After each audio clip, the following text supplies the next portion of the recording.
Do you think that's kind of at the basis of why the fans are enthusiastic 8 years in?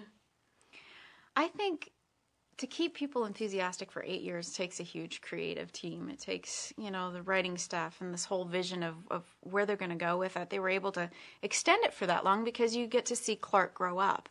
And they fall in love with all the support cast around him and the characters around him and their journeys and their, how their characters are evolving.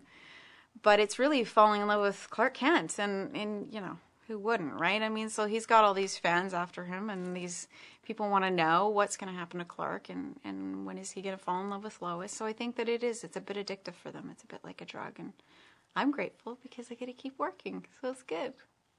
We're talking with Justin about the fact that we're now in Metropolis so much. We're wondering if it should be Metropolis or Smallville, the Metropolis years, or how do we adapt the title, or do we even need to?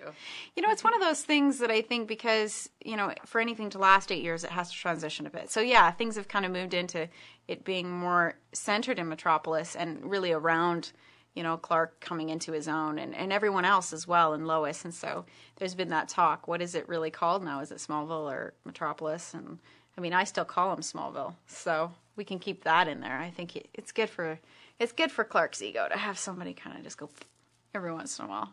Especially if it's the girl of his dreams. Well, even girl that drives him crazy right now, maybe.